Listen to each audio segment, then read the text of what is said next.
తాకట్లో ఉన్న మీ బంగారాన్ని విడిపించి ఆ రోజు ఆన్లైన్ రేటుకి కొంటాం. Sharma gold company. నమస్తే, welcome to Suman TV.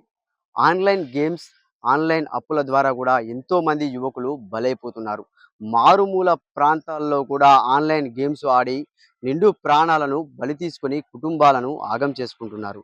Shankarapatnam మండలంలోని ఇప్పలపల్లె గ్రామంలో యువకుడు గత 4 రోజుల క్రితం పాయిజన్ తీసుకొని ఆన్లైన్ గేమ్స్లో అప్పులు కావడం ద్వారా కూడా ఆయన పాయిజన్ తీసుకొని మృతి చెందిన ఘటన అయితే ఇక్కడ జరిగింది. అంటే వాళ్ళ ఇంటికి వెళ్ళి అడుగుదాం ఎంత అప్పు అయింది, అసలు ఎందుకు ఆన్లైన్ గేమ్స్ ఆడాల్సి వచ్చిందనేది మాత్రం అడిగి తెలుసుకునే ప్రయత్నం చేద్దాం.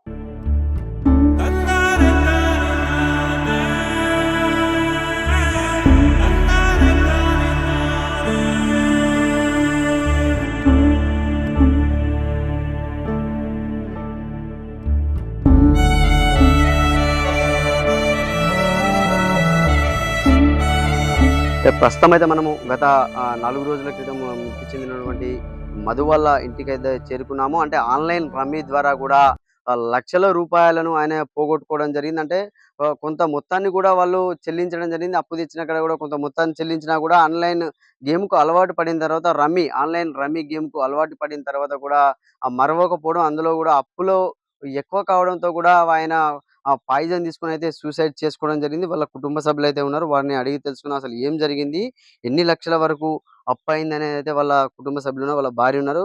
సో చాలా నిరుపేద కుటుంబానికి చూసుకోవచ్చు మనం విజువల్స్ ఆడిపు. అంటే విజువల్స్ చాలా నిరుపేద కుటుంబానికి సంబంధించిన వాళ్ళు వీళ్ళైతే. అసలు ఇల్లు కూడా సరిగ్గా లేదు. మారుమూల ప్రాంతమైనటువంటి ఇప్పలపల్లెలో, అంటే ఇది చాలా బ్యాక్వర్డ్ ఏరియా. అంటే ఇది మానకొండూరు కాన్స్టిట్యున్సీలో ఉంటుంది. ఇది అంటే చాలా వరకు బ్యాక్వర్డ్ ఏరియా ఇది. అంటే ఇంతవరకు కూడా ఆన్లైన్ గేమ్స్ వచ్చి ఒక నిండు ప్రాణాన్ని మాత్రం బలి తీసుకోవడంతో కుటుంబం అంతా కూడా రోడ్డు పాలైంది. మనతో పాటు అయితే కుటుంబ సభ్యులు ఉన్నారు, వారిని అడిగి తెలుసుకున్నాం అసలు ఏం జరిగింది, ఎన్ని లక్షల అప్పు అయిందని అయితే మనం తెలుసుకునే ప్రయత్నం చేద్దాం. వాళ్ళ భార్య అయితే ఉన్నారు. ఏం జరిగింది, అసలు ఎంత అప్పు అయింది అక్క? అసలు ఆన్లైన్ లో గేమ్ ఆడిండు. 10-12 లక్షల అప్పు వరకు చేసిండు. 6 లక్షల వరకు కట్టినాం మేము. ఆన్లైన్ లో అప్పు తీసుకున్నాడు, మాకు చెప్పలేదు. మమ్మల్ని డబ్బులు అడిగిండు ఇంట్లో. తర్వాత ఇస్తామని చెప్పినాం. ఇప్పుడు లేవు, తర్వాత ఇస్తామని అన్నాం. పాయిజన్ తీసుకున్నాడు. ఏం గేమ్ ఆడేది ఆన్లైన్ లో? ఏం గేమ్ ఆడేది ఆయన? Rummy game. రమ్మీ గేమ్ ఆడిండు. రమ్మీ గేమ్ లోనే 15 లక్షలు అయినాయి. ఎంత వరకు చెల్లించారు మీరు మరి? మేము 3-4 లక్షల వరకు 6 లక్షలు చెల్లించాం. ఏం జరిగింది అసలు? అంటే ఏమన్నా గొడవలు అంటే జరిగిందా? అంటే డబ్బులు ఇవ్వకపోతే ఏమన్నా జరిగిందా? ఎట్లా? ఏం లేవు, గొడవలు ఏం జరగలేదు. అడిగిండు డబ్బులు ఇంట్లో. ఇప్పుడు లేవు, తర్వాత ఇస్తామని చెప్పినాం. మేము ఎవరు లేని సమయంలో పాయిజన్ తీసుకున్నాం.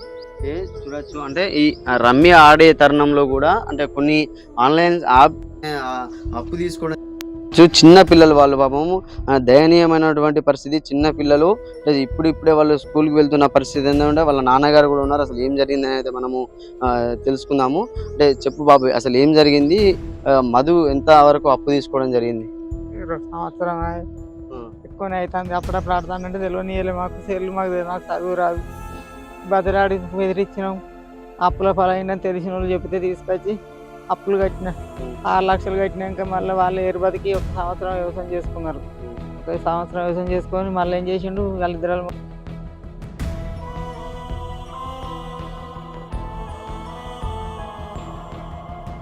ఒకసారి వచ్చినాక వాళ్ళ తల్లిదండ్రులు పిలిపించుకొని పంచాయతీ చేస్తా అంటే బాగా గొడవ చేసిండు. ఉరికిపోయి బాయిలో పడ్డాడు. ఈత రాదు. ఈ బాయిలో పడ్డాక 5 నెలలు 12 తారీఖు పిల్లలు బడిలో పోయే టైంలో పిల్లలు ఇక్కడ లెక్క పోతే తీసుకొచ్చి ఒక పిల్లగాని హాస్పిటల్ ఏం చేసి 3 నెలలు కాలేదు. పంచాయతీ అయింది. వచ్చి కూర్చున్నారు మంచిగానే. 1,30,000 కట్టించుకునే నాయన అంటే కొద్ది నేర్పుదా నాయన, మనకున్న భూమి కొద్దిగా కదా, నీకు ఎవరైనా అడిగితే నా దగ్గర చెప్పు, నేను ముందుకు రమ్మని అడిగితే నాకు ఎవరిని అడగా నేను అడుగుతా అంటే ఆయన రేపు ఇంత తీరా అనుకుంటూ పోయినా. పోయి వచ్చిన వరకు ఊళ్ళో పోయి వచ్చే వరకు మనకి ఏమనిపించింది, గేటి మంది గొడ్ల కొట్టుకునేది ఉంటే తాగాను. నా ఇంట్లో ఉన్నదని నేను అనుకున్నా. ఇప్పుడు వ్యవసాయం మళ్ళీ చేసుకొని వచ్చిన శాతం అయితే నీ శాతం కూలి చేసుకొని బతుకుతా పొట్టకని పోతే ఆయన వ్యవసాయం చేసుకుంటాను. గొడ్ల 7 మంది తెచ్చుకున్నాడు. నాకు తెలియదు. ఇక ఆమెకి నేను అవతల రైతుల సాయపూర్ దాకా పోయి కౌలు చేసుకుంటా. నా బిడ్డ నటు ఇచ్చిన మాకు మేన బాగున్నాడు. వాళ్ళ ఇళ్ళలో తినుకుంటా అయినా కూలి చేసుకుంటా. ఇప్పుడు 11 సంవత్సరాలు 2017 నుంచి మొదలు పెడితే ఇప్పటిదాకా ఇంటి కలిసి చక్కగా ఉన్నాం మేము. అంటే ఎంతవరకు అప్పు చేసిన అని చెప్పిండు? ఏమన్నా నా బాబుకి ఇంతవరకు అప్పు అయింది నాకేమన్నా ఎప్పుడైనా నీతో బాధపడ్డా? ఎప్పుడు 1,50,000, 90,000, 20,000 వాళ్ళ వీళ్ళకి ఉంటే ఊళ్ళో ఇచ్చిన అనుకో వాళ్ళు చేసే వరకు అడుగుతాడు. వాళ్ళకి కట్టుకుంటూ వచ్చిన 3 కట్టిన వరకు ఒకళ్ళకి అయ్యేటప్పుడు 80,000 కట్టినా, ఒక 70,000 కట్టినా. ఒక వినాయక చిట్టి అని ఎత్తుకుని మాకు తెలియకుండా మేము లేని అందులో 20,000 తీసుకున్నాడు. అవి 20,000 కట్టినా. ఏదో ట్రాక్టర్ సోపోతుంటే వాళ్ళతో 5,000 తీసుకున్నాడు. ఏదో ఇంకొకటి వినాయక చిట్టి కాక ఏదో కుల సంఘం ఏదో శ్రీరామ చిట్టి అట అదొక 5,000 తీసుకున్నాడు. అంటే చిన్న చిన్నవి కదా పూలు అంటే పెట్టి. ఇవన్నీ చిట్టీలు ఎత్తి ఏం చేసిండు అసలు మనం? ఏమైనా ఆటనే, తాగుడు ఆటలే. ఏమైనా దోస్తులతో ఆడు తాగుడు, ఏమన్నా అంటే అర్ధరాత్రి లొల్లి పెట్టుడు, తెల్లారులేసిపోవు.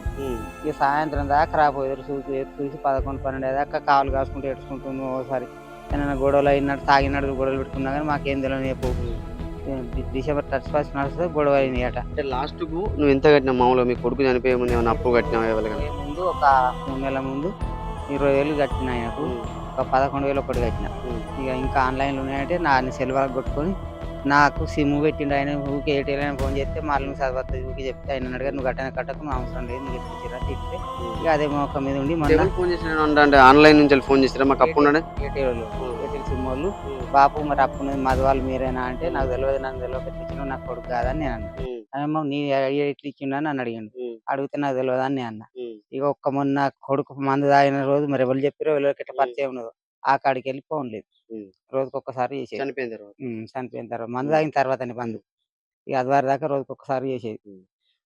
చూడొచ్చు. అంటే ఆన్లైన్ గేమ్స్ లో అంటే అప్పు అయిన తర్వాత కూడా కొన్ని యాప్స్ లో అప్పు తీసుకున్న తర్వాత ఆ వాళ్ళు అంటే లోన్ యాప్లు కూడా ఆయనకు భరించలేని వేధింపులతో కూడా ఆయన అయితే పాయిజన్ తీసుకుని గత అంటే 4 రోజులు కూడా ఆ హాస్పిటల్లో ఉన్నాడు. చికిత్స పొందిన తర్వాత కూడా అంటే గడ్డి మందు పొలంలో పిచికారీ చేసేటటువంటి గడ్డి మందు తాగడంతో కూడా ఆయనే మృతి చెందడం అయితే జరిగింది. అంటే ఇప్పుడు ఇది ఆన్లైన్ గేమ్ చిచ్చు ద్వారా కూడా ఒక కుటుంబం అనేది రోడ్డు పాలైన పరిస్థితి ఏమంటే తండ్రి కూడా శాయశక్తులా కష్టపడి నా కొడుకుకు ఉన్న అప్పులు తీర్చాలనే కూడా ఆయన తీర్చే తరుణంలో కూడా అంటే ఈ లోన్ యాప్స్ వేధింపులు భరించలేక కూడా ఆయన మృతి చెందిన సంఘటన మాత్రము చాలా దురదృష్టం అని కూడా చెప్పుకోవచ్చు. కెమెరామెన్ జగదీష్ తో సతీష్, సుమన్ టీవీ, మానకొండూరు.